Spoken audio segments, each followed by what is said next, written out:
Hi, I'm really excited today because I'm going to change the strings on my 5-string violin, and I'm going from a medium tension to a light tension. Super excited. And I thought I'd share a video here on it and just continue to talk a little bit about, instruments and instrument maintenance. So we're going to change one string at a time. That's always best to keep the bridge up and to keep the fingerboard up. And I am going to start with the G string. I'm going to leave the C string because I actually bought a 4-string set and I'm still waiting for the C string to come in on Amazon because I ordered it separately. So I've got my new string here. I'm going to start by taking off my G string. Taking off my G string. All the middle school humor can go wild on that one. For myself, I'm just going to put it back in the package. So I know what string it is by the color of the winding up by the pegs. The color on the tailpiece side is all the same color. It can tell you the brand. But the color up by the peg are different colors, so you know what string it is. And I'm using a little pencil to lubricate where the string touches. This is standard practice. While I'm in here and I can get it out nice, I'm going to also lubricate the peg a little. Just a little bit of lead from a number 2 pencil will make it nice and smooth. All right. String it on the bottom. I've always used medium tension strings. It's just what felt good when I first started playing, and it's just always what I've used. But I bought a violin that had lighter tension strings on it, and I kind of liked it, and I thought maybe I would like it a lot on the 5-string. So these strings are going to take a little while to stretch out. I just brought a little pass pitch.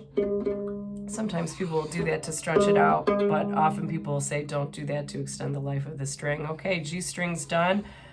I'm going to take off the D string.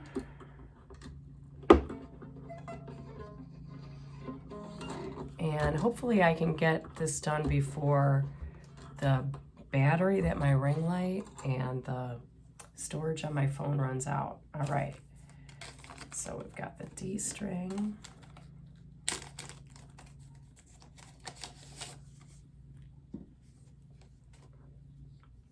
One thing that I should point out is as you're putting on strings, the way you wind them will help keep the pegs in place and keep them from slipping. So I'm going to do my little pencil trick again. Bring this down. And the pegs are conical, right? They're cone shaped. So the pressure as you stick them in further will hold them tighter. But as I wind them, I'm going to wind them so the string is touching the inside of the peg box, the side of the peg box where the peg is where you turn it. And that'll kind of help pull it in and suck it into the peg box. The pressure really holds it in to keep the pegs from slipping. Oh, this hole is a little small. Maybe I'll try going from the other side there. Oh, that worked better. All right. So I don't know if you can see what I'm talking about here, but I'm going to, as I wind it, I'm going to make sure it's touching the inside of the peg box, and that's going to keep that peg in there tight, keep it from slipping. I'm going to kind of very gently just pull on it as it's being tightened, and that will help them stretch to pitch.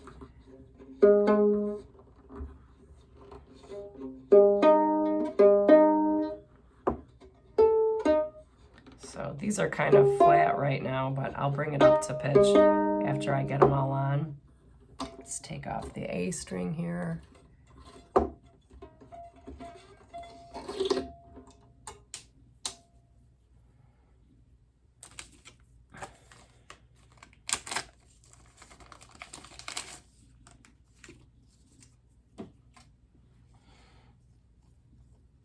How's Charlie Brown doing?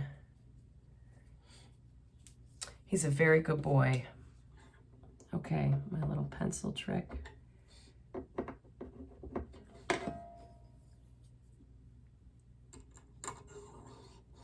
All right. Also, while these strings are off, it gives me a chance to really clean the fingerboard, clean the body a little better. Ooh, all right.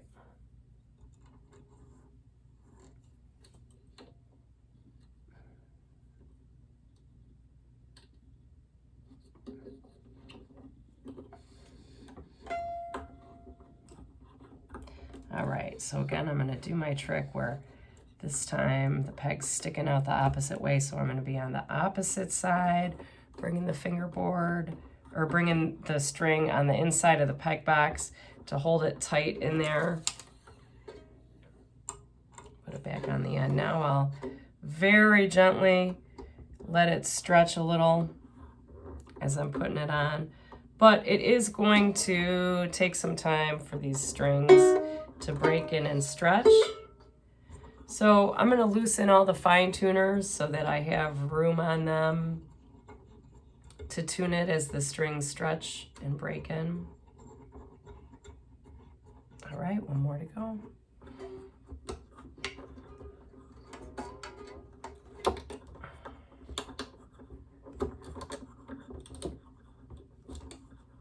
How you doing, Charlie Brown? Are you a good boy?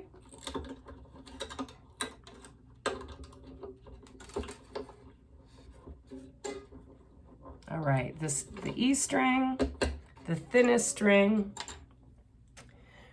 was really kind of kinked into place there, but I got it out.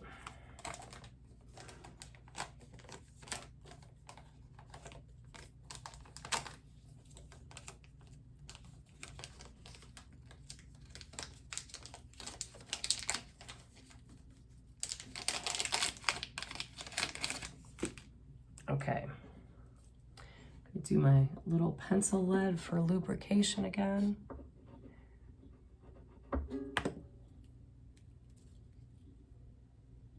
And here we go.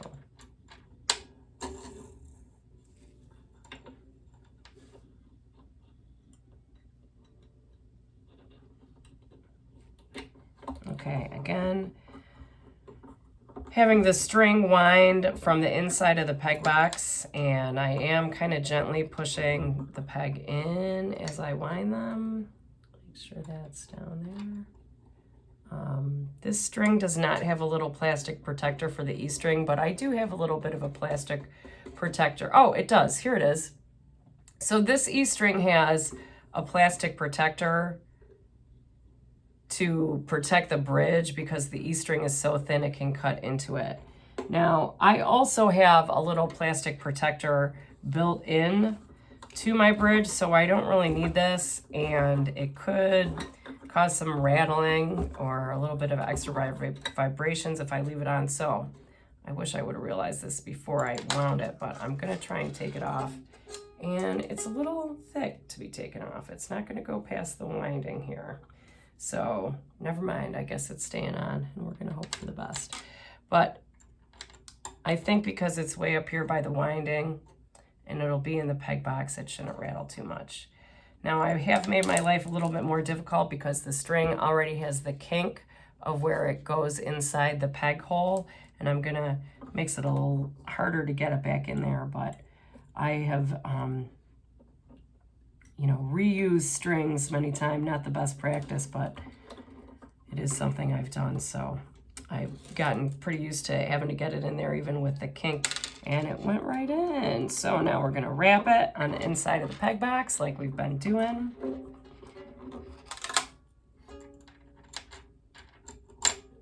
Catch it into the fine tuner there.